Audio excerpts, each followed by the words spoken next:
My sister told the board I was mentally unstable, so Dad would vote me out as CEO of our family company.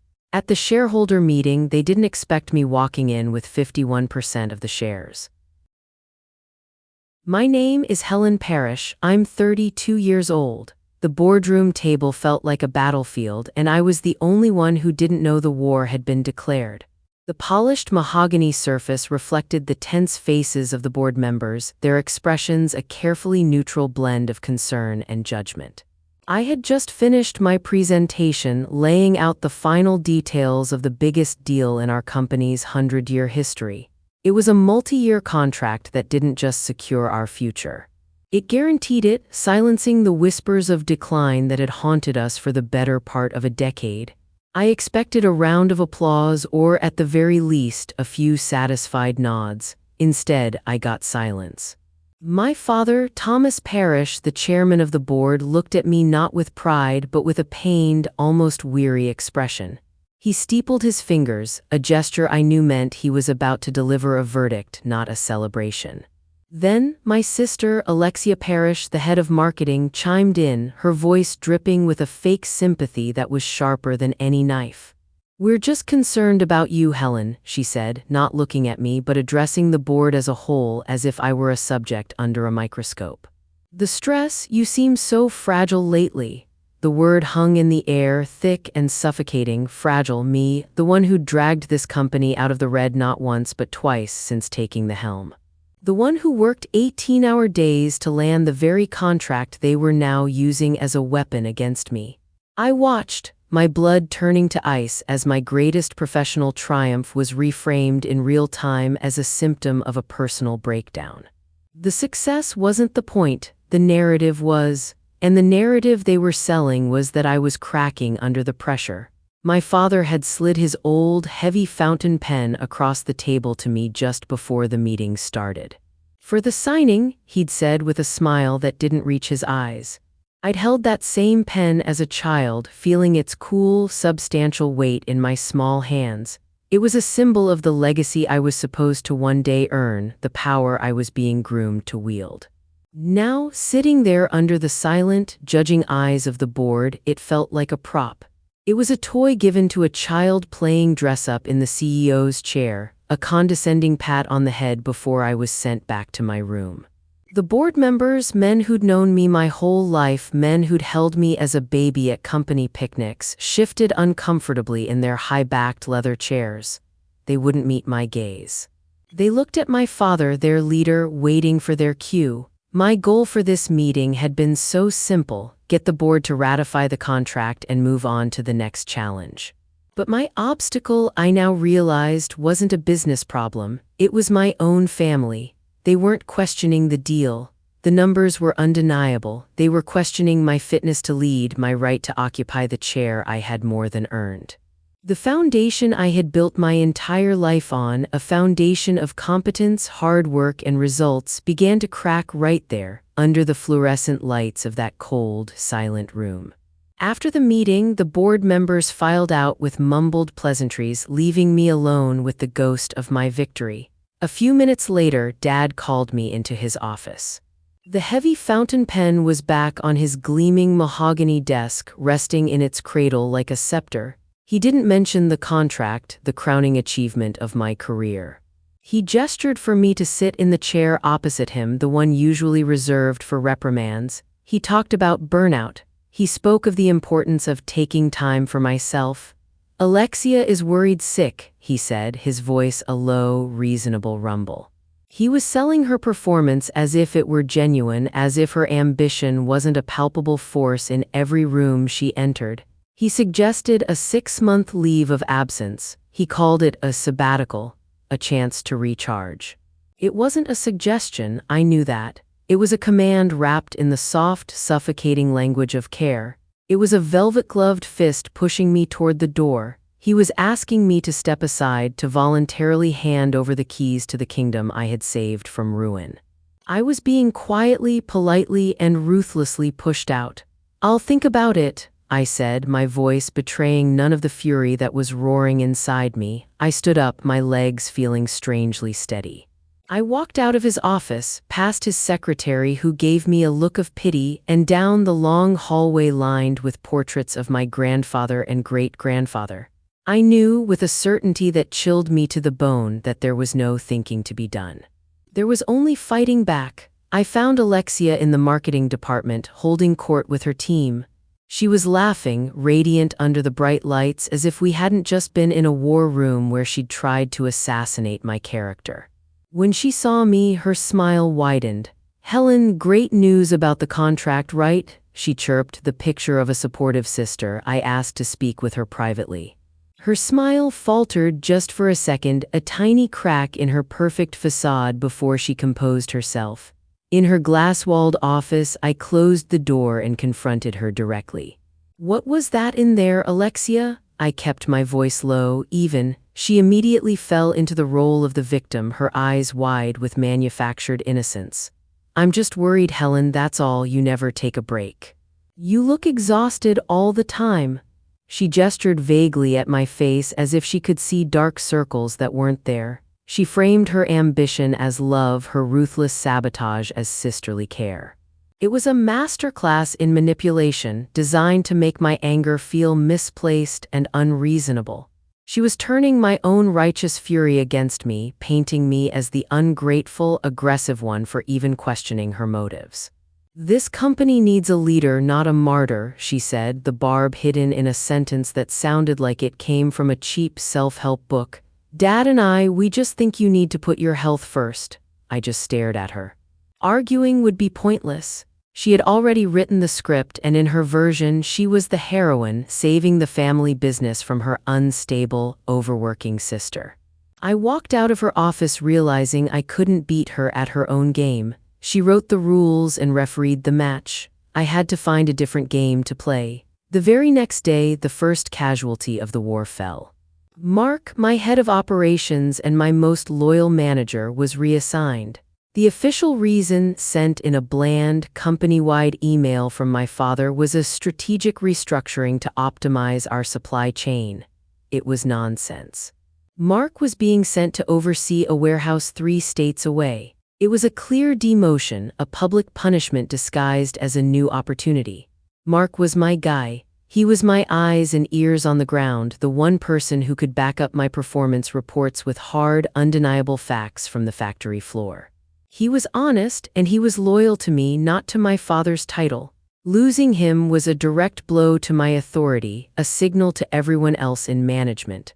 My father was systematically cutting off my limbs one by one to see how long I could stand. I stormed into Dad's office to protest. He was calm, leaning back in his chair, the picture of a man in complete control. He was dismissive, waving his hand as if I were a child upset over a broken toy. "It's for the good of the business, Helen, don't take it so personally." But it was personal. It was as personal as it gets. He was sending a clear message to anyone who might consider siding with me: your allies are not safe. Stay with Helen and you'll end up in exile. The walls were closing in and my own father was the one building them. My first tactic, using reason, had failed completely. My second, direct confrontation, had been useless. So I fell back on what I knew best: data. I called an emergency meeting with 2 of the more neutral board members, men I thought could still be swayed by logic. I came prepared with everything. Performance metrics, growth charts, efficiency reports from the last 2 years. I laid out in inarguable, data-driven proof the story of my success as CEO. I showed them how every division I'd touched had become more profitable, more efficient. They listened politely, nodding in all the right places, but their eyes were distant. They weren't seeing the numbers, they were seeing my father's daughter. One of them, a family friend named George, a man who used to let me steer his boat on summer weekends, finally spoke. "The numbers are fantastic, Helen, truly. But your father is worried about the human element." The human element? It was their new code word. It was code for the story Alexia was selling in the hallways and over quiet lunches. That I was a cold, brittle workaholic on the verge of collapse. That my focus on numbers came at the expense of our people. It was a lie, but it was a compelling one. My hard facts couldn't compete with their carefully cultivated feelings. My very competence, the thing I had built my identity on, was now being used as evidence of my emotional deficiency. I walked out of that meeting knowing that I was out of conventional options. They thought they had me cornered. They thought wrong. I knew my father and sister were poisoning the well internally. Every conversation in the office was now a potential trap, every friendly face a possible informant. So I decided to secure my position externally. I scheduled a lunch with Marcus Hale, the lead representative for the consortium of banks that held our debt. He was a sharp, no-nonsense man in his 50s who cared about one thing and one thing only: return on investment. My goal for that lunch was simple: project absolute confidence and stability. I needed to show him that the unstable narrative was a complete fabrication. We met at a quiet steakhouse downtown, the kind of place where deals were made over expensive wine. I didn't mention the internal politics. I walked him through the new contract, line by line. I showed him the improved cash flow projections and laid out my strategic vision for the next 5 years, including 2 potential acquisitions. The meeting was a resounding success. Marcus was impressed not just with the numbers but with the plan. As the waiter cleared our plates, he leaned forward. "The banks are betting on you, Helen. We're not betting on your father's legacy or your sister's marketing slogans. We're betting on your results. Don't forget that." For the first time in weeks, I felt a genuine glimmer of hope. I had a powerful, objective ally. I thought this would be my trump card. I thought this would force my father to back down, to realize that removing me would spook the people who held our financial fate in their hands. I was wrong. I had completely underestimated my sister's ability to turn any situation to her advantage. My show of strength only gave her a new weapon to use against me. The very next day, I could feel the shift.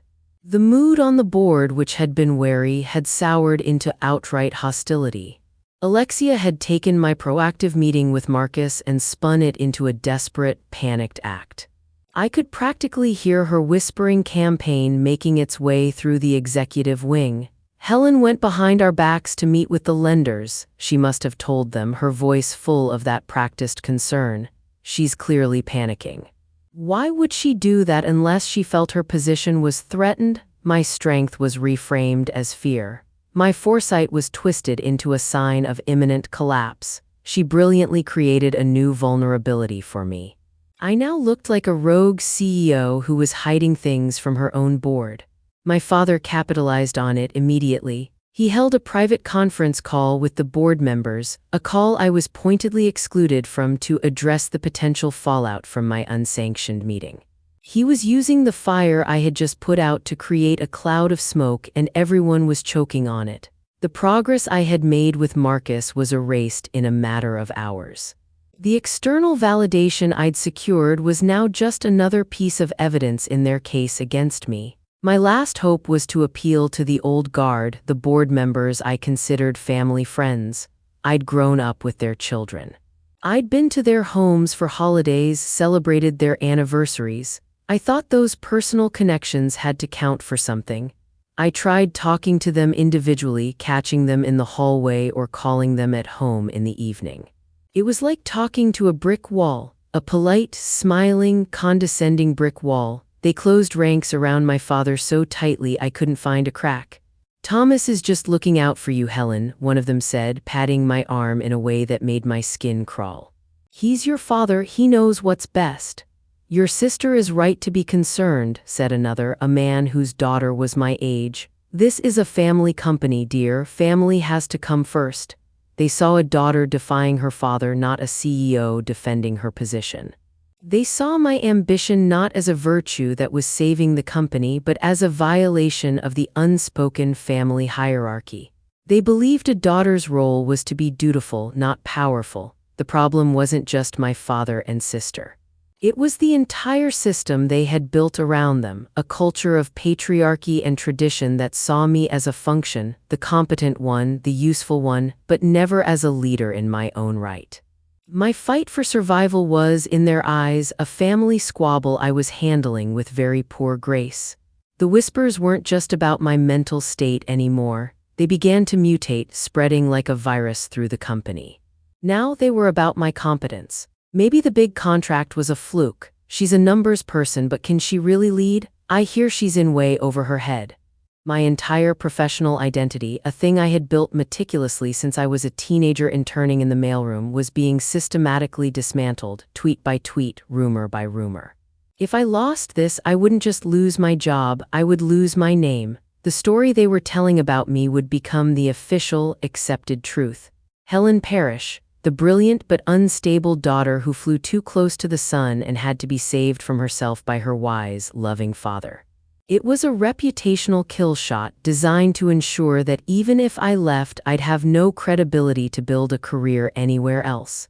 The fight was no longer just about the CEO chair, it was about who gets to write my story. And in that cold, isolating realization, I decided with every fiber of my being that it was going to be me. The proof I needed, the undeniable evidence that this was a coordinated attack, came from the most unlikely source. A terrified intern in the legal department.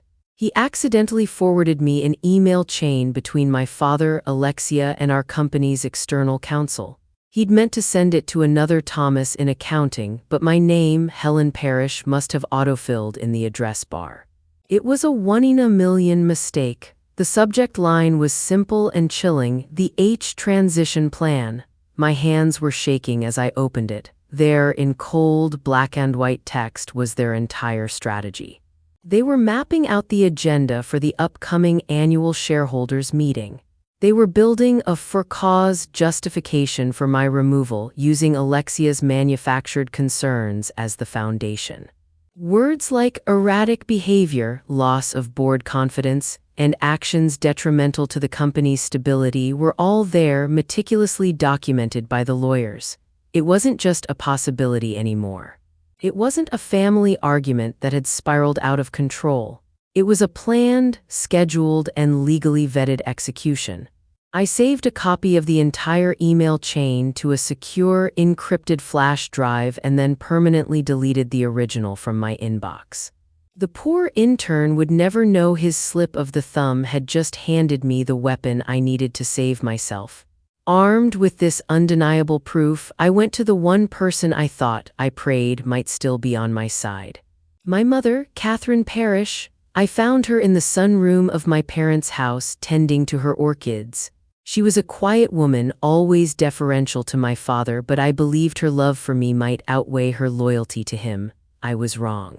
I showed her the emails on my phone, the printed out pages of their plan. I expected shock, maybe even a surge of maternal anger on my behalf. Instead, I saw resignation. And worse, underneath it, I saw agreement. She wouldn't meet my eyes. She busied herself clipping a dead leaf from an orchid. "Your father knows what's best for the company," she said softly, her voice devoid of emotion. "He built it from nothing, Helen. You can't expect to just," she trailed off, but I knew the end of the sentence. "You can't expect to just be in charge." She told me to stop making waves, to accept the leave of absence gracefully. To know my place? It was the ultimate, most devastating betrayal. The bridge to my family wasn't just burned, she had handed me the matches and the gasoline, telling me to light it myself for the good of everyone else. I realized then that in their eyes, the family and the company were the exact same thing, an entity that demanded my sacrifice. And I was just a disobedient part that needed to be replaced for the health of the whole. The email chain mentioned a critical date. The annual shareholders meeting was now just 3 weeks away. That was my deadline. That was the day they planned to publicly humiliate me, to strip me of my title in front of our investors, employees, and partners. The emails even detailed their choice of venue, a grand ballroom at a downtown hotel, much larger than our usual conference room. They didn't just want to fire me, they wanted an audience for my downfall. They wanted to make a spectacle of it, to cement their narrative of my instability in the public record. Every move I made from that moment on had to be timed to that day, to that room. The ticking clock wasn't just in my head anymore. It was on the corporate calendar, circled in red. They thought they were setting the stage for my exit, I would use that very stage for something else entirely. I went home that night and finally fully let go of the daughter I used to be. The Helen who wanted her father's approval, her mother's love, her sister's friendship, she died. In her place, something colder and harder began to form. I stopped trying to reason with them. I stopped trying to win them over. The goal was no longer to coexist. The goal was to conquer. I went into my home office and pulled out the old, dusty shareholder registry, a thick binder I hadn't looked at in years. I bypassed the big institutional investors and the board members. I went straight to the list of my extended family. I highlighted the names of my cousins, the ones who had inherited small blocks of shares from my grandparents but had no real interest or involvement in the company. The ones who were always posting on social media about needing cash for a down payment on a house or to fund a new art project. My new approach would be silent, meticulous, and completely legal. I wasn't going to fight their story with words. I was going to buy the company out from under them, share by painful share. I picked up the phone. The first call was to my cousin Sarah, the perpetually broke art student living in a tiny apartment in the city. "Sarah," I said, my voice calm and steady, betraying none of the war raging inside me. "It's Helen, let's talk about your shares." While I was digging through old digital archives for shareholder agreements, chasing down contact information for distant relatives, I stumbled upon a folder from 5 years ago. It was labeled 2018 Bridge Financing, a time my father preferred to forget. The company had been weeks, maybe days, from missing payroll. It was a severe cash flow crisis, and the banks, our trusted partners, had refused to extend our credit line. They'd lost faith. I was just a vice president then, but I was the one who found a solution.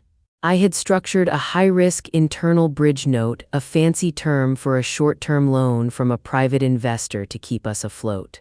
That investor was me. I'd used the entire inheritance my grandmother had left me, every last penny. It was a massive gamble, but it paid off and the company survived. I clicked open the file, the memory of those long, frantic nights flooding back.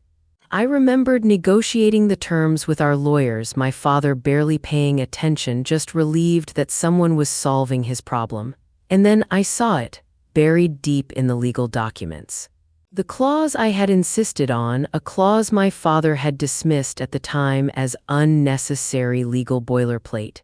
It was a conversion option. The loan, the note, could be converted from a simple debt instrument into a brand new class of super voting shares. These weren't regular shares, each one carried the voting power of 100 common shares. And I remembered the trigger for that conversion, the one condition under which I could exercise this extraordinary power. My removal as an officer of the company without cause, the very thing they were planning to do. This was it. This was the key. This wasn't just a shield, it was a sword. It wasn't about scraping together enough cousins' shares to make a nuisance of myself anymore. This document, this forgotten piece of paper I had insisted on 5 years ago, could give me absolute, undeniable control of the entire company. Using it was an act of total war. It meant I wasn't just fighting for my job, I was staging a coup. It meant I wasn't just ousting my father and sister from their positions, I was ending their dynasty, the parish legacy, forever. I sat in the dark of my office for a full hour, the document glowing on my monitor, the only light in the room. I weighed the cost. My family, my history, the entire life I thought I had, the one I had been trying so hard to salvage. All of it would be gone, turned to ash. The alternative was to let them destroy me, to be erased from my own story. I made the choice. There was no going back. I picked up my phone and called Olivia Grant, our in-house corporate counsel. She was a sharp lawyer in her 40s, loyal to the company, not to my family. "Olivia," I said, my voice perfectly neutral, clinical, "I need to schedule a governance review meeting with you tomorrow morning. I have some questions about executive share classes and historical debt instruments." I gave away nothing, no emotion, no hint of the earthquake I was about to trigger. The personal cost of my decision became devastatingly real to me that night. I walked through my apartment, a place filled with memories I now had to discard. I stopped in front of the mantelpiece looking at the framed family photos. There we were on a ski trip in Colorado, all bundled up and smiling. There I was in my cap and gown at my college graduation, my parents on either side, beaming with pride. There was a chaotic photo from a holiday dinner, everyone talking over each other, a scene of messy, imperfect love. They were all relics of a life that was about to end, artifacts from a civilization that was about to be buried.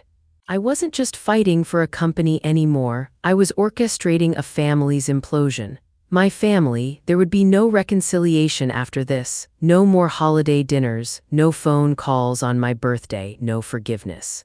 I was choosing to be an orphan who was also a queen, sitting on a throne of her own making. A profound sadness washed over me, a grief for the family I was about to lose, the family that had, in truth, already lost me. But underneath that sadness, a harder, colder feeling was taking shape, resolve. They had made me choose between my family and my self-respect, and they had fatally underestimated which one I valued more. My goal was no longer just to survive the annual meeting.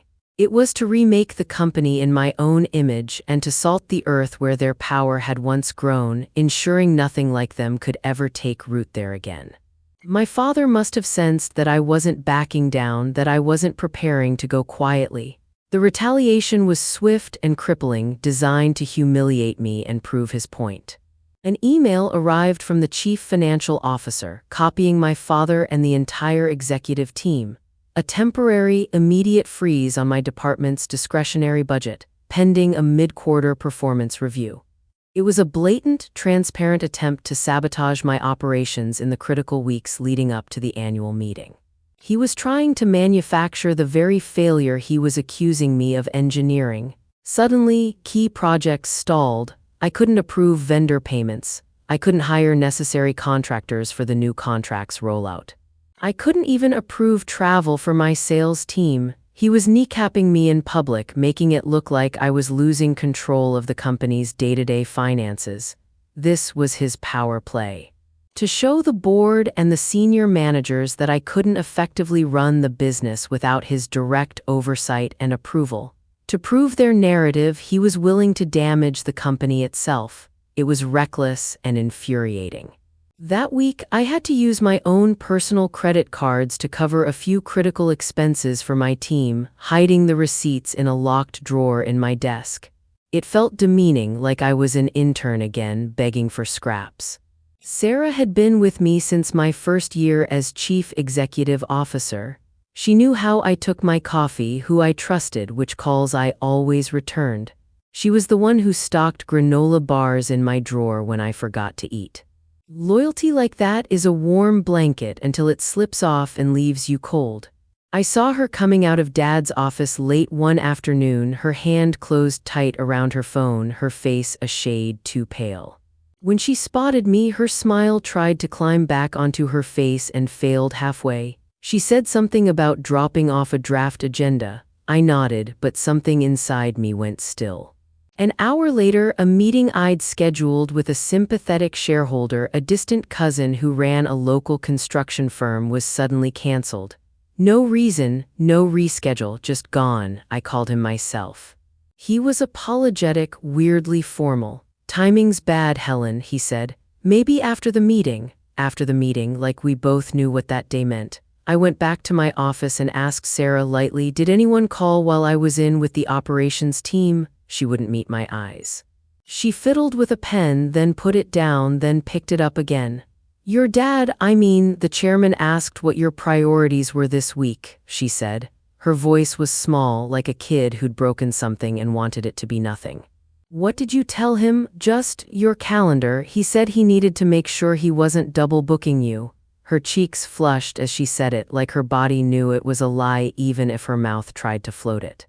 She hadn't meant to betray me. She was 26, smart, eager, and not built to stand up to a man like my father. He could make you feel like the sun would stop shining if you said no. Still, the result was the same. My office was not my office anymore. The walls had ears and they didn't belong to me. "Thanks," I said, as if nothing inside me had shifted. I closed my door, stared at the city for a full minute, and then pulled a cheap phone out of my bag. From then on, I made the calls that mattered while I walked home with the wind in my face and street noise covering my voice. I changed passwords. I wrote critical notes by hand and kept them in my jacket pocket.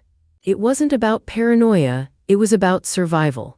The first hint that the whispers had slipped their leash came from an old classmate who now ran a startup in Chicago. He texted me a link to an industry blog that loved gossip hidden inside business talk.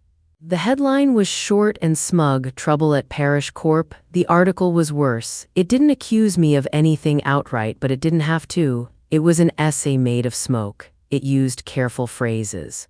Concerns about executive burnout, a needed change in leadership style, questions about communication with the board. It said our big contract was ambitious but maybe poorly timed. It praised Dad's steady hand. It mentioned Alexia as a rising star. It never said my name until the final line, which was a little knife. Sources say Chief Executive Officer Helen Parrish has been encouraged to take a restorative break. My phone lit up like a firework. Vendors wanted reassurance. A former mentor left me a voicemail that started kind and ended with, "If you need an exit, I know people." One of our regional managers sent a nervous email asking if travel approvals would be delayed during the transition. I stared at that word until the letters blurred. Transition, like I was a couch they were moving out of a room. I had to answer without sounding defensive. I replied to the blog with a simple statement about our strong results and my focus on the upcoming meeting. I set up quick calls with top clients to walk them through the rollout plan for the new contract. I wore the calm like a tailored suit. Meanwhile, I could feel the story hardening around me like wet cement turning to stone. At the office, people spoke to me with a little too much cheer, a little extra brightness around the eyes, the way nurses talk to patients who haven't been told yet.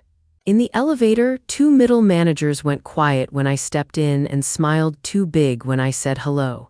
Even the security guard downstairs, who always slipped me a candy when I worked late, seemed unsure whether to offer the bowl. It wasn't fear of me, it was fear of being seen with me. The blog had taken Alexia's soft-edged lines and carved them into the public record. Now, if I pushed back too hard, I'd look like the unstable woman raging against her own rescue. That was the cage, not iron bars, polite concern. A padded room built out of "Are you okay?" So I moved where the polite concern couldn't follow. By day, I smiled and ran meetings as if nothing had changed. I thanked teams for small wins, kept projects moving with duct tape and stubbornness, and signed off on expenses that mattered from my own cards, then filed the paperwork that would never be approved. I walked the floor and made eye contact with the people who did the real work, the operators, the schedulers, the folks answering client calls. I let them see steady. They needed that. By night, I became someone else. I met cousins in coffee shops that closed at 9 and let us linger. The smell of burnt espresso clung to my coat. I slid a simple offer across stained tables, an offer that was fair and fast. "Cash today for those shares they never voted anyway. It's family," I said when they felt guilty. "You'll be helping me and I'll be helping you, clean and done." Some were nervous, some were grateful, a few asked if Dad would be mad. I didn't answer that. I wired money from my personal accounts while they watched. I scanned their signed proxies and tucked them into a folder I carried everywhere, even to the grocery store, like it was a sleeping baby I refused to set down. I spoke with Maya Patel and Jordan Blake on calls that started at 10 at night and went past midnight. We talked in careful phrases, nothing that could be clipped out of context. We discussed modern board practices and cleaner lines between family and company. I asked them what they would do on day one, and then I wrote down their answers. They asked what kind of company I wanted to build. "One where competence counts," I said. "One where you're safe when you tell the truth." My notes lived on an encrypted drive I wore on a chain under my shirt, warm against my skin. I wrote names down by hand, old school. Who had signed, who had promised, who was wavering. I made lists of lists. I checked them twice. I left the burner phone turned off unless I needed it, and when I called, I spoke while walking under streetlights, the phone pressed to my ear, my breath fogging a little in the night air. The secrecy didn't feel glamorous. It felt small and tense and necessary. My life narrowed to a tunnel that only I could fit through: coffee, calls, signatures, sleep in short bursts. The exhaustion settled into my bones, but there was a strange comfort in the rhythm. Each proxy I gathered felt like a brick in a wall I was building behind me, blocking the fire that chased me. They were forcing me into the shadows, but the shadows let me move without noise. And in the shadows, my side of the scale was getting heavier. The last cousin I needed was Leo. We were the same age and had spent summers building forts at my grandparents' lake house. He now sold insurance in a strip mall and wore a tie that was too tight. We met at a diner off the highway because he didn't want anyone to see us together in town. The waitress called us sweetie and topped off our coffee until it sloshed. Leo kept glancing at the door like he expected someone to walk in. He tried to talk about the lemon pie, about how the new coach at the high school might actually be decent, but the words slid right off the surface of the real thing. "It's not a squabble," I said quietly. "I wouldn't drag you into a family fight for fun. If you're scared, tell me why." He stared down at his hands. His nails were bitten to the quick. Finally, he let out a breath.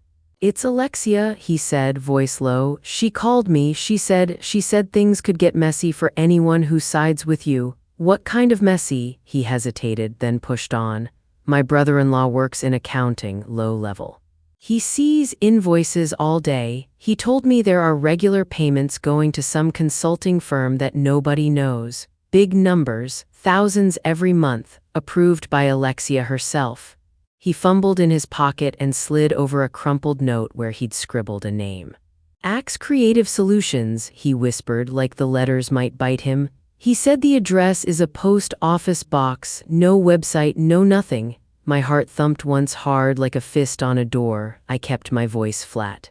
"Why tell you? He thought I should know before I sold anything to you. He likes you, Helen," Leo swallowed. "He doesn't want you stepping into a mess you can't mop."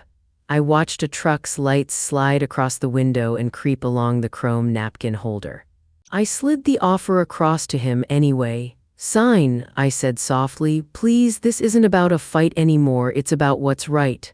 He stared at the pen, then nodded and signed with a hand that shook. I drove back to the city with the radio off, the note with that fake company's name burning in my pocket. I didn't go home. I went to the office. It was close to midnight, but I still had my badge and security nodded me through. In the silence of the building, the hum of the lights sounded louder than usual. I sat at my desk and logged into the finance system. Being the chief executive officer comes with its own set of keys. I used them. I typed the name exactly as Leo had written it and hit search. There it was. A vendor file created less than a year ago. The payment history made my stomach twist. Regular, high-dollar invoices. Every single one approved by Alexia, marked as campaign services. No scopes, no deliverables, just vague words and money leaving. I pulled up the total. It was more than $200,000 in under 12 months. That was not a rounding error, that was a pipeline. I searched the business registration database for our state. Axe Creative Solutions was listed to a man with a bland name I didn't recognize. I copied it into a search bar and started digging. Social media turned up a few photos. The bland man on a beach, the bland man at a music festival, the bland man tagged in a photo at a wine bar standing next to Alexia, his arm around her waist, both of them laughing at something outside the frame. My mouth went dry. I clicked through more posts, each one a small stone placed on the same pile. There was no website for his firm, just a logo slapped across a blank page. The address was the post office box Leo had said. I checked the approval logs again. Every payment slid past the normal screens marked marketing leadership approval. That meant Alexia waved it through herself. She wasn't just hungry for my job, she was stealing. She had built a drain under the floor and was funneling our money into a fake company owned by the man she dated when it suited her. And she had to get me out before I turned on the flashlight she knew I carried. The annual audit review was scheduled the week after the shareholder meeting. I was set to lead it. If I stayed, I'd find this. If I found this, she'd be done. Of course, she was desperate. I sat back and stared at the ceiling. I felt sick and steady at the same time. The world had just snapped into sharper focus. The smear wasn't only about power, it was a cover. She was building smoke to hide a fire. My dad either didn't know or didn't want to know. That didn't matter anymore, not in the way that had once hurt me. I took screenshots, printed invoices, and tucked the pages into a folder marked with a boring client name. Then I locked the originals back where they'd been, exactly as I found them. When I left the building, the street was empty. A delivery truck rumbled past and left the smell of diesel in the air. I stood there with the city quiet around me and felt the plan shift under my feet. I wasn't just going to take back my chair, I was going to pull up the floorboards. This changed everything.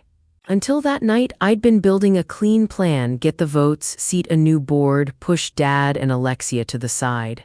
Quiet, controlled. Then Leo's note and those invoices ripped the careful out of it. A crime doesn't get handled with soft edges. It needs light, it needs a line drawn in thick black ink. Leaving it buried wasn't an option. If I pretended not to see it, I'd be part of it. And once that line was crossed, I'd never come back. The family name would crack either way, by the truth or by rot that finally broke the floor. I chose the truth. I called Maya and Jordan one after the other from my kitchen table with the burner phone. The laminate edge dug into my forearms as I leaned in, steadying my voice. The situation is worse than I thought, I told them. They're spending in marketing that looks like it has no real work behind it. I'm preparing a file. They didn't flinch or ask me to slow down, they asked me what I needed. Backbone, I said, and eyes on me in the room. You'll have both, Maya said. If we're doing this, we do it with real daylight. I spent the next hours doing the most basic things I knew how to do. I printed, I copied, I saved and saved again. I put the receipts in a plain folder with a boring label and slid a second set into a safe place outside the office. I wrote down dates by hand. I made a simple timeline a high school student could follow because I knew in that ballroom people would pretend not to understand if it served them. I looked around my apartment and knew I was lighting a match in the middle of my family's living room. There would be no going back to birthdays with cake and silence. There would be no "we went too far, let's hug it out." I pressed my palms flat on the table and felt the wood under my skin. All right, I said to no one, we finish this. The annual meeting was less than a week away. There was no other stage and there didn't need to be. They'd booked a ballroom to make me small. I'd use it to make the truth big. 2 battles, same hour, the count and the story. I confirmed the larger room, pretending I was grateful for the space. Then I added a row of observers to the check-in list. I invited Marcus Hale from the banks and Claire Donovan from our largest client as my guests. I kept the emails simple, all business. Your presence would be helpful as we outline the next phase, I wrote. Translation, come watch. I called Olivia Grant and told her to expect documents right when the sun came up the morning of the meeting. I didn't say what they were, I didn't have to, she's smart. I reached out to an independent inspector and booked him for the day under my authority as Chief Executive Officer. He would stand by the door with a clipboard and a calm face and read numbers into a microphone when it was time. I practiced those numbers under my breath like a prayer I planned to make real. At home, I built 2 folders. One was the paper backbone for the count, signatures, letters, and a short cover page even my father couldn't twist.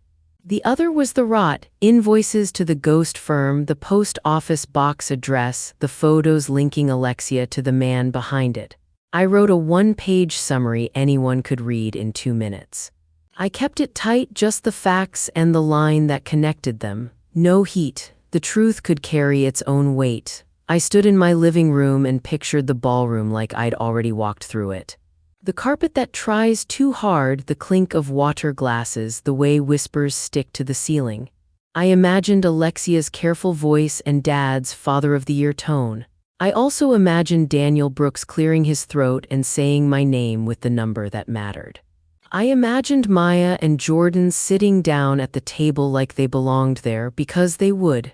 Dad was either part of this or he was pretending not to see it. It didn't matter anymore. If he'd built a blind spot big enough to hide theft, he had to lose the chair. If he'd helped, he had to lose much more. I put both possibilities in the same box in my head, responsible. They thought they'd backed me into a corner. And they had, but the corner had a trapdoor and I'd spent weeks building it. The night before the meeting, my phone rang while I was going over my checklist for the 10th time. I didn't need to look at the screen to know it was Dad. There's a tone fathers use when they're sure you'll obey. It rings first. "Helen," he said, almost tender, "I'm calling to give you one last chance to do the right thing." He kept his voice low and calm, like a doctor with bad news he'd practiced saying. He told me he had spoken to every board member. He told me he had the unanimous support of the key shareholders, the ones whose names lived on brass plaques and charity walls. "They all agree with my assessment," he said. "They trust my leadership." He was telling me the old guard had chosen him. He was telling me I was a child again and the adults had met and decided my bedtime. "Resign now, tonight," he urged, and the warmth slid out of his voice. "We can say it was your decision. You can preserve what's left of your dignity." He said it like a favor. Like a hand outstretched to someone standing on the wrong side of a cliff. He talked about how this could be a sabbatical, how time away would do wonders. He promised there would be a path back to something someday if I kept my head down now. He didn't say, "if you behave," but I heard it anyway. I looked at the 2 folders on my coffee table. I thought of the faces who would be in that room tomorrow. I thought of Alexia's invoices and the way she'd said the word fragile like it tasted sweet. "Dad," I said, and the word felt like it belonged to an old life. "I'll be at the meeting." "Helen," he tried again, sharper now, "don't make this harder than it has to be." "It's already as hard as it has to be," I said. "Good night." I hung up before he could say he loved me because I didn't want to hear that word working like a rope. After the call, my apartment felt too quiet. The hum of the refrigerator sounded like a taunt. I stood in the half-dark and let his words roll over me, heavy and familiar. "Do the right thing, trust my leadership, preserve your dignity." It was the same melody that had played my entire life, the one that said my worth depended on what I could do for him and how well I could disappear while doing it. I thought about the girl version of me who brought home perfect report cards and set them on the kitchen counter and waited for someone to notice. I thought about high school me accepting an award on a stage while Dad shook hands with donors and never turned his head. I thought about college me calling home with news and getting voicemail. In one phone call, he had pressed every bruise. He had told me without raising his voice that I was disposable, that the machine would run better with me out of the way. For a minute longer than I like to admit, I believed him. What if I'd read the room wrong? What if the careful line I'd built was actually a cliff edge? What if tomorrow I walked into that ballroom and fell in front of everyone? The doubt wasn't an idea, it was a feeling that crawled up my chest and sat there heavy. I pressed my knuckles against my sternum like I could push it back down. I wanted to call someone who knew me before all of this, someone who would say, "You're not crazy. You're not making this up." But the list of people who could say that and mean it was short, and none of them were family. I sat on the floor, cross-legged like a kid, and opened the folders. I didn't read the words. I just let the paper weight sit in my lap. The truth has mass. It grounded me. I counted the signatures. I touched the page that had the post office box on it and the photo with Alexia's smile next to the man's face. I reminded myself that reality doesn't care how loud someone says a lie. I stacked the pages, slid them back into their places, and set them on the table like setting a meal for one. I breathed. I could still hear Dad's voice, but it was smaller now, like it was coming through a wall. His certainty had felt like a storm. My certainty wasn't thunder, it was stone. I was alone. There was no getting around that. I had professionals ready, Maya, Jordan, Olivia, but they weren't the kind of people you call and say, "I'm scared." They were soldiers you placed at posts. That's what I needed them for, and they would do their jobs. The empty part was mine to handle. I went to the window. The city moved like it always does, 1,000 windows glowing, a couple arguing on the sidewalk, a bus sighing at a stop. No one out there knew that my life would either end or begin tomorrow. The world didn't care, and somehow that helped. It made the problems smaller, like a knot I could work loose with my fingers instead of a curse carved into stone. The goal looked impossible when I pictured it all at once, so I stopped looking at it all at once. I checked my bag, binder 1, binder 2, 2 copies of everything, flash drive on the chain around my neck, phone charger, burn phone. A granola bar, water. I set my alarms, one for dawn, one for just in case the first didn't wake me. I laid out my black suit on the back of a chair. It looked like armor on a wire frame. Failure would mean ruin, not just for me but for the people who decided to stand in the blast radius with me. That kind of fear doesn't go away, you just keep moving with it attached to your ankle. I turned off the lights and climbed into bed and stared at the ceiling long enough to count the tiny bumps in the paint. I thought about Mom's face the last time I'd seen her, calm and far away. I thought about the pen Dad loved, heavy and shiny, and how a pen is still just a tool. It writes the words you give it. Then I let my eyes close, not because I wasn't scared, but because tomorrow needed the version of me that knows how to stand up in a room and not shake. The carpet in the hotel ballroom was the kind of loud pattern meant to hide stains, but it couldn't hide the tension. The air conditioning was set too cold, and the hum of it settled over the room like a low warning. Rows of white chairs faced a long table on a raised platform. Name placards, water glasses, microphones. A screen with our family name on it glowed at the back, bright and blank, like a court seal waiting for a sentence. People filled the chairs until there was a soft wall of whispers. Board members had their serious faces on. Shareholders leaned forward, hungry for drama without admitting it. I caught sight of my cousins, clustered together in the middle rows, faces carefully neutral. A few employees stood at the back, hands in pockets, trying to look like they just happened to be there on a Friday morning. In the front row, my eyes landed where I'd aimed them. Marcus Hale in a dark suit, legs crossed, not pretending to be anything but curious. Beside him, Claire Donovan, crisp as a straight line, watched the stage the way you watch a deal you might need to renegotiate.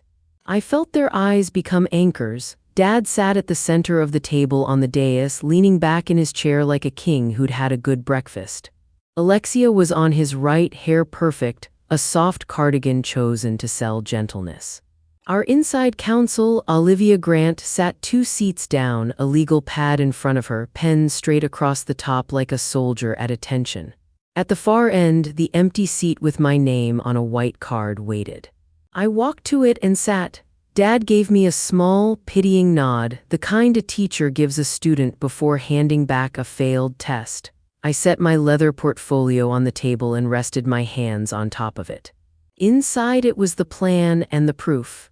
The fountain pen lay near Dad's elbow, polished and smug. I didn't look at it. Near the door, a man in a gray suit took up a quiet post with a narrow black case in his hand. Daniel Brooks, the inspector I'd hired. He looked like a man who never raised his voice and always got what he needed done. I met his eyes. He gave the smallest nod. The room settled. Then Dad tapped the microphone and cleared his throat. Dad began with the kind of words people say when they're about to swing a hammer and want to be thanked for their grace. He talked about challenges in the market, about the need for stability, about the importance of leadership that can carry us through a period of transition. He didn't name me, not yet. He thanked the shareholders for coming, thanked them for their continued trust. Every sentence was a hallway leading to the same door. Then he looked at Alexia with a tilt of his head. I've asked Alexia to share her perspective, he said, voice warm like a father involving a thoughtful daughter. She's been close to day-to-day concerns in recent months. He didn't look at me when he said it. He didn't have to. The insult was the whole point. Alexia stood, surfaced a folded tissue from nowhere and pressed it against a dry eye. She took a breath loud enough for the microphone to catch it. This isn't easy, she started, and I wondered how many times she'd practiced those exact words in front of a mirror. I love my sister. No one would argue that she hasn't given everything to this company. She let everything stretch. But we've all seen the toll, the late nights, the exhaustion, the brittleness. A murmur rolled through the chairs like wind over tall grass. She kept going, layering concern on concern like blankets. She spoke about how teams felt pushed past a healthy limit. She mentioned missed communications, surprises, strain. She nodded toward the blog in a sideways way, unhelpful chatter we can't control, and used it as proof of a storm only she could be sad about. I don't want to see Helen break, Alexia said, voice breaking instead. I want to see her rest for her sake, for all of ours. A short leave, some space. We can keep things steady while she takes care of herself. We owe her that at least. She lowered her head and dabbed the tissue. It soaked up nothing. It was a performance and it was good. People want permission to stop worrying. She handed it to them, tied in a bow made of my supposed weakness. The older board members nodded with tight mouths, grateful someone was being brave enough to say what was best for poor, tired Helen. I felt their sympathy slide across the table like oil, moving away from me and pooling around her. I didn't shift in my chair, I didn't sip my water, I let the quiet after her speech bloom and hold. Letting the lie ripen is sometimes the only way to make the truth sharp. Alexia sat down to soft, supportive sounds. Dad reached out and squeezed her hand where the tablecloth hit it. He turned to the microphone again, the picture of a man who'd carried a burden too long and was finally laying it down. Thank you, Alexia, he said. He paused just long enough to let the room mirror back to him their gratitude. Then he turned his body toward the other board members. In light of these ongoing concerns and with the full confidence of this board, I moved to remove Helen Parrish as Chief Executive Officer, effective immediately. The words were gentle. The blade was not. A board member on Dad's left, a man who still called me kiddo at holiday parties, said, "Second." He didn't look at me, I don't think he could, it didn't matter, they'd rehearsed this. It had the slick feel of something used to sliding downhill. All in favor? Dad asked. Hands went up around the table like it was a reflex. The men who'd watched me grow up, the ones who'd sent me baby blankets when I was born. The ones who'd taken credit for my work over steak dinners, all those hands floating, present and absent at the same time. Dad didn't call for nays, he looked directly at me. "Helen," he said, the kindness back like a sugar glaze. "Do you have anything you'd like to say?" He was offering me the last word in a play he thought he'd already finished. It was exactly where the email had said it would be. The stage directions were perfect. I felt calmer than I had in months. "Yes," I said, and the microphone carried the word into the corners of the room. "I do." I stood. I didn't look at the board, they weren't my audience. I looked at the front row, at Marcus, at Claire, at the cousins. At the employees standing by the wall. "There seems to be a misunderstanding about who has voting authority in this room," I said, plain as bread. No heat, no theatrics, just a door opening to a different hallway. I picked up my portfolio, walked it to Dad, and set a folder in front of him. I did the same for Olivia. "These are signed voting forms and consents," I said, so the room wouldn't get lost in the words. "They were filed this morning, time-stamped." I slid a third copy to Daniel Brooks, who had moved closer without a sound. "And this," I added, placing a single page on top of the stack in front of Dad, "is a notice regarding a loan I made to the company years ago, which converts into voting shares if I'm removed without cause."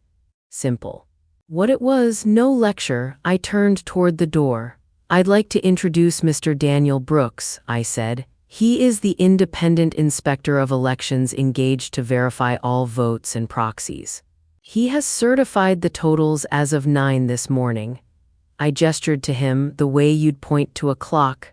A confused silence fell over the room. You can hear confusion if you've spent your life listening for it. It sounds like soft coughing and the adjustment of a jacket and the creak of a chair that wasn't supposed to move. Dad flipped through the first few pages, his mouth flattening, his eyes snagged on the big number on the summary sheet. His color changed the way a storm front does, sudden, undeniable. He looked at Olivia like she might save him. Olivia had already found the time stamp. She did not meet his eyes. Mr. Brooks, I said. My voice came out steady like I was confirming a cafe order. Daniel walked to the microphone, opened his case, and pulled out a thin stack of papers that were too square and clean to be anything but final.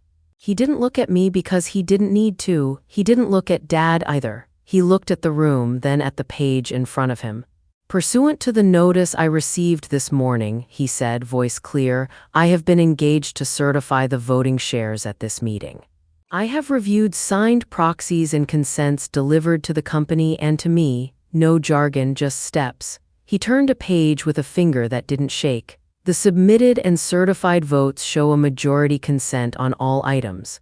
He paused just long enough for the words to gather weight. Then he read the sentence the room was not ready to hear. Helen Parrish controls, through a combination of her own shares, assigned votes, and the conversion of a bridge note dated May 29, 2018, 51% of the voting power. The number hung in the air like a bell. 51, it wasn't loud, it didn't need to be, it settled on shoulders and changed postures. It made space between people, it drew a line. At the table, Dad finally understood what he was holding. I could see the moment the old memory of me signing papers at our kitchen table turned from cute to horrible.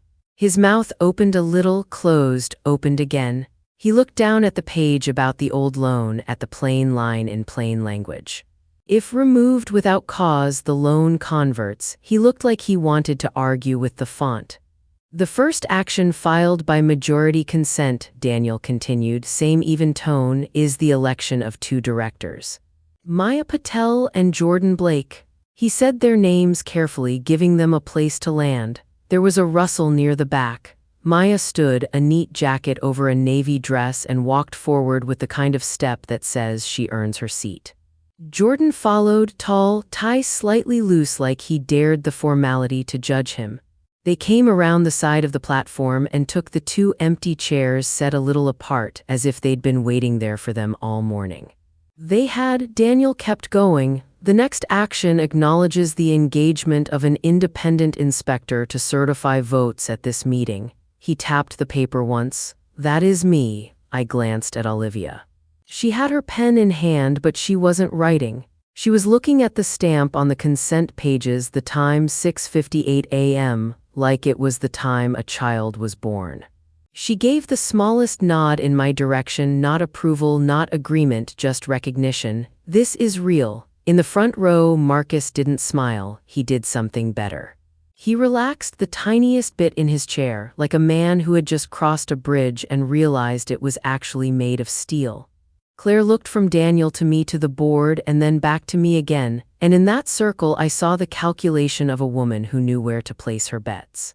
She placed them silently. I didn't need her to say it out loud. Not yet. Behind me, I felt the room start to understand the shape of the thing. The brothers and uncles and old friends who'd raised their hands a minute ago felt their hands become irrelevant. The floor had tilted in a direction they hadn't planned for. The murmur that grew wasn't confusion anymore. It was the first buzz of a swarm moving toward a new queen. I didn't look at Dad, not yet. I kept my eyes on Daniel as he read the rest of the summary, just titles, nothing more. The sound of paper turned into a metronome. Maya and Jordan sat still, hands folded, waiting for the next beat. I stood a little taller. The plan and the proof were no longer mine alone. They were in the room, they were in the air, and there is nothing a lie hates more than air. With Maya and Jordan seated, I stepped to the microphone. My hands were steady, my voice even. The prior motion is tabled, I said. My first new motion, the immediate removal of Thomas Parrish as chair of the board. I didn't say Dad, not there, not now. Maya said I, Jordan said I. Their voices were clean, simple.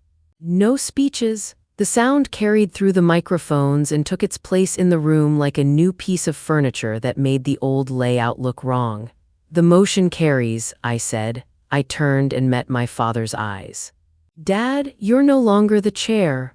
The word Dad slipped out because I was still his daughter, even if only by fax on a birth certificate. His jaw worked once like he was trying to choose something he didn't order. He didn't speak. He couldn't. The pen near his elbow suddenly looked small.